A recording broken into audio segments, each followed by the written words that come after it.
চলো বন্ধুরা, আমার গাছগুলো আজকে এখন না খেতে পেয়ে মরেই যাবে।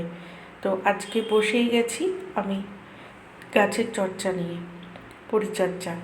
তো কি দিয়ে করব তাই ভাবছি। তারপরে একজন কাকিমা আমাকে বলল যে তুমি খোল পচা ভিজিয়ে রেখো, তাহলেই হবে। তো ওইটা খোলটাকে ভিজিয়ে রেখেছিলাম আমি অনেক দিনই। তো তারপরে আজকে ওটার ভিজিয়ে, তো ওইটার সাথে আবার খোলটাকে ভালো করে মিলালাম জল দিয়ে। তো মিলিয়ে ওই জলটাই আবার ভালো জলের সাথে মিলিয়ে নিয়েছি। তো নিয়ে ওটাকে ভালো করে আবার ডান্টা দিয়ে মানে পুরো ঘাটাতে হবে, উপর নিচ করতে হবে 3-4 বার। না করলে হবে না, তাহলে নিচ থেকে উপর, উপর থেকে নিচ হবে জলটা।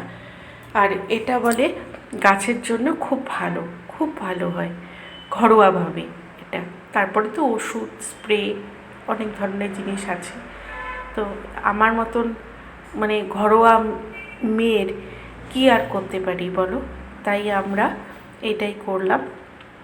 তো জল দিয়ে, জলের মধ্যে খোল পচাটা দেখি কেমন হয়। আর গাছগুলো না খুব অবস্থা খারাপ, আমার পরিচর্যা করতে পারি না গাছের। ও কি মানে ফুলই দিয়ে যাবে সারাক্ষণ বলো তো? তাই আজকে আমি করেছি। তো এটা ঘরোয়াভাবেই তো রেডি করে নিলাম।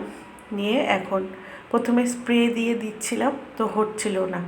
তারপরে ওই বাটিটা দিয়ে দিয়ে জল দিয়েছি গাছে, দিয়ে তারপরে পাতাগুলো ভিজিয়ে দেব।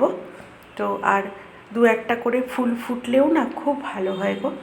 এখন যা ফুলের দাম, এক একটা গ্যাদার মালা 40 টাকা, কারো কাছে 30 টাকা, কোনো সময় এরকম করে নেয়। তাই বাড়িতে 2-1টা গাছ থাকলে ভালোই হয়। তো অনেকের বাড়িতে দেখি খুব সুন্দর সুন্দর জবা ফোটে, আমার বাড়িতে ওরকম নেই। তো তাও যে কটা গাছ আছে তাকেও তো আমার এগুলো হচ্ছে একদম বাচ্চার মতো, তো লালন পালন না করলে তো হবে না। শুধুই কি ওরা ফুল দিয়েই যাবে আমাদের? তাই যাই হোক, তো যতটা পারি ততটা চেষ্টা করি।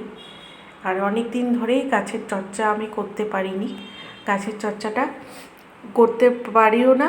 আর শরীরও ভালো থাকে না অনেক সময়, আর ঘরের কাজ করতে করতে সময়ও পাই না আর। হ্যাঁ, যাই হোক, তো দেখো তোমরা এরকম করে জল দিলে তাহলে অনেক বলে সুন্দর হয়, বলে পাতা পাতাগুলোও ভালো হয়, তারপরে মাটিতেও ভালো হয়, সারের কাজ করে। তো এটা বলে আবার 15 দিন পরে আবার জল দিতে হবে, আবার এইভাবেই আবার জল দিলে তাহলে বলে খুব সুন্দর বলে হয়। তো দেখি, চলো আমিও প্রতীক্ষায় থাকলাম যে কেমন হয়।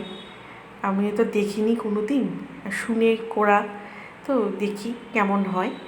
তো আজকে ভিডিও প্রায় শেষের দিকেই আমার। তো কেমন লাগলো আমার গাছের পরিচর্যা তোমরা কমেন্টস করে বলবে, লাইক দেবে, ও নতুন বন্ধু হলে আমার চ্যানেলটাকে সাবস্ক্রাইব করে দেবে। আর তোমরা সুস্থ থেকো।